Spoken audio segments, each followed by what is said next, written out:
Good morning, have a nice day. आज मैं नहीं कुछ बोलूंगा, कुछ वीडियो क्लिप्स हैं, अलग अलग थे, फिर मैंने उनको जोड़ दिया। वो वीडियो क्लिप्स बोलेंगे। मेरे पास दो मोदी हैं, एक वो है जो इन वीडियो क्लिप्स में बोल रहा है, एक वो है जो आजकल आपके सामने है और कुछ नहीं बोल रहा है। आप देखिए और फैसला करिए कि जब आपने मोदी साहब की सरकार को पहली बार चुना और फिर दूसरी बार चुना, मोदी को प्रधानमंत्री बनाया आपने पहली बार और फिर दूसरी बार, और यह कहते थे कि अब हम वो सब कुछ कर सकते हैं जो हम पहले नहीं कर सकते थे, क्योंकि अब हमारे पास प्रचंड बहुमत है। प्रचंड बहुमत मिलने के बाद इन्होंने देश का कितना भला किया, लोगों की भलाई के वास्ते क्या क्या काम किए, इनका फैसला सिर्फ आप कर सकते हैं। आप कर सकते हैं सिर्फ। मोदी साहब के वीडियोस के अलावा एक काने बाबे का भी वीडियो है, थोड़ा सा कह रहा है कि मैं 35 रुपए डीजल और पेट्रोल बेच दूंगा।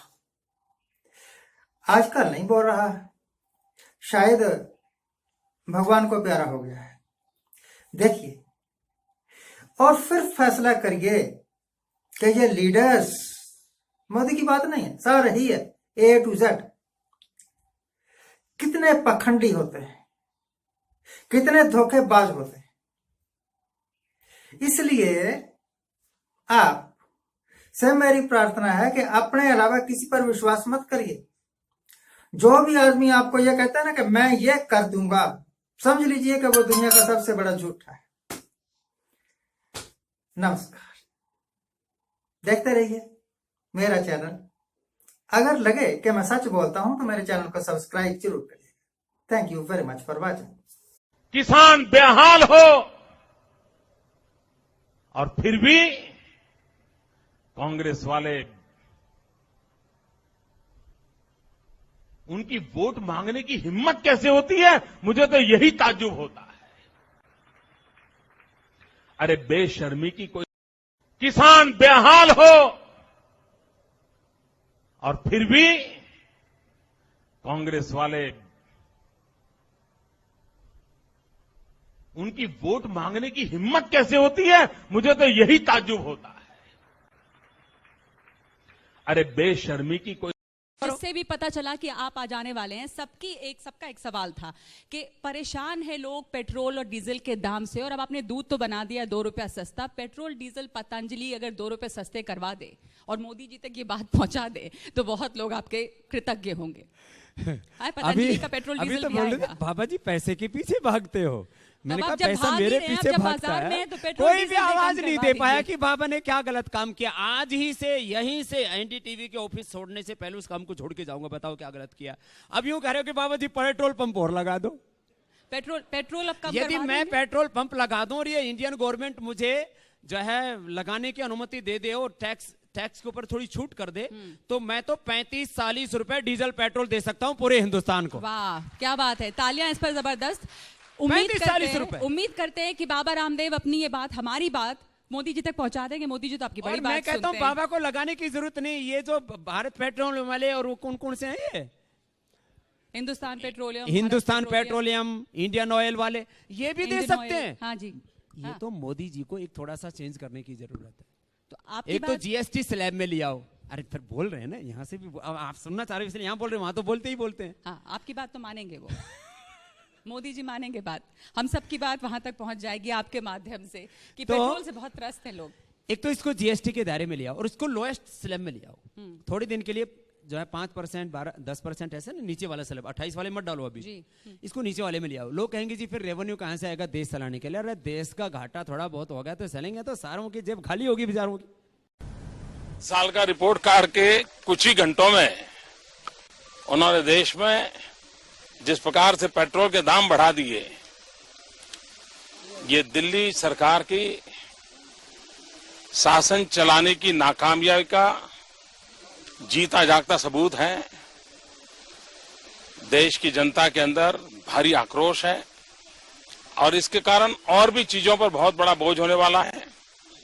सरकार पर भी बहुत बड़ा बोझ होने वाला है। मैं आशा करूंगा कि प्रधानमंत्री जी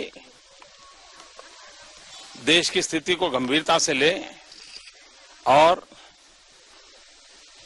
पेट्रोल के दाम बढ़ाए हैं उसको वापस करें। मैं जरा कांग्रेस के उस महाशय से पूछना चाहता हूं, देश की जनता को जवाब दो, आपकी इस आधार कार्ड की योजना देश के लाखों करोड़ों रुपए डूब गए। आपने ऐसा क्या पाप किया, सुप्रीम कोर्ट को डंडा चलाना पड़ा? जवाब दो। भाइयों बहनों, मैं आज पहली बार एक बात पब्लिकली बताना चाहता हूं।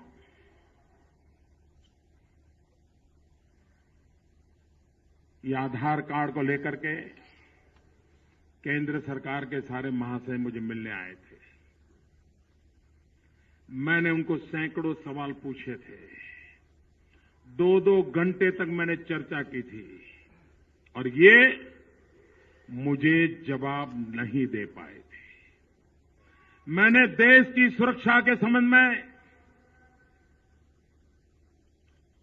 भारत के अंदर जो घुसपैठिए आ गए हैं उनके संबंध में क्या सोचा है पूछा। हिंदुस्तान के जो बॉर्डर डिस्ट्रिक्ट है, कोस्टल डिस्ट्रिक्ट है, उसके विषय में क्या योजना है मैंने पूछा। इनके पास कोई जवाब नहीं था। एक पॉलिटिकल गिमिक के सिवाय कोई लंबी सोच नहीं रही। मैंने नेशनल सिक्योरिटी काउंसिल में प्रधानमंत्री को सवाल पूछे थे और मैंने कहा था अगर इन सवालों को आप एड्रेस नहीं करोगे तो आपकी योजना धरी की धरी रह जाएगी, लाखों करोड़ों रुपए तबाह हो जाएंगे। तब उन्होंने मुझे आश्वासन दिया था कि मोदी जी ने जो सवाल उठाए हैं इस पर हम सोचेंगे। नहीं सोचा। मेरी प्रधानमंत्री को लिखी हुई चिट्ठियां हैं, उन चिट्ठियों में मैंने साफ साफ संकट बताए हैं। अगर ये दिल्ली की सरकार, ये अपने आप को बुद्धिमान लोग मानने वाले लोग, ये अपने आप को आईटी के जन्मदाता मानने वाले लोग, इन्होंने मेरे जैसे एक सामान्य व्यक्ति की बात नहीं सुनी, एक बात भी मेरी नहीं सुनी और उसी का परिणाम आया है कि आज उनको सुप्रीम कोर्ट का डंडा खाने की नौबत आई है। क्या देश की तिजोरी को ऐसे लूटते रहोगे? जनता की आंख में ऐसे धूल झोंकते रहोगे? और इसलिए भाइयों बहनों, ये जो झूठ फैलाया जा रहा है, इस झूठ से बचने की आवश्यकता है, चौकन्ने रहने की आवश्यकता है।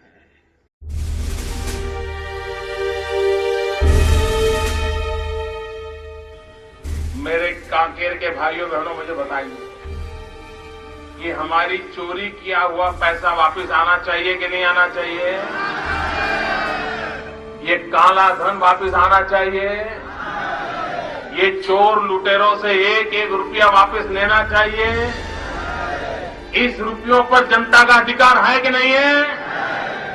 ये रुपया जनता के काम आना चाहिए। अरे एक बार ये जो चोर लुटेरों के पैसे विदेशी बैंकों में जमा है ना, उतने भी हम रुपये ले आए ना, तो भी हिंदुस्तान के एक एक गरीब आदमी को मुफ्त में 15-20 लाख रुपए यूं ही मिल जाएगा। कितने रुपये? ये हमारे एमपी साहब कह रहे थे रेलवे लाइन, ये काला धन वापिस आ जाए, जहां चाहो वहां रेलवे कर सकते। ये लूट चलाई है और बेशर्म होकर के कहते हैं सरकार आप चलाते हो और पूछते मोदी को कि कैसे लाए। जिस दिन भारतीय जनता पार्टी को मौका मिलेगा, एक एक पाई हिंदुस्तान की वापस लाई जाएगी और हिंदुस्तान के गरीबों के लिए काम लाई जाए। ये जनता के पैसे हैं, गरीब के पैसे हैं। हमारा किसान खेत में मजदूरी करता है, उससे निकला हुआ धन है, वो धन पर हिंदुस्तान का अधिकार है, हिंदुस्तान के कोटि कोटि गरीबों का अधिकार है और उनको वो धन मिलना चाहिए। ये हम संकल्प करते हैं।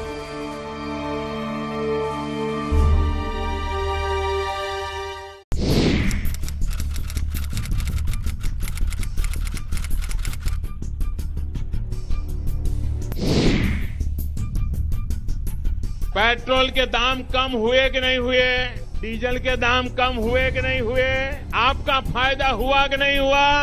अगर मोदी का नसीब देश की जनता के काम आता है तो इससे बढ़िया नसीब की बात क्या होती है भाई।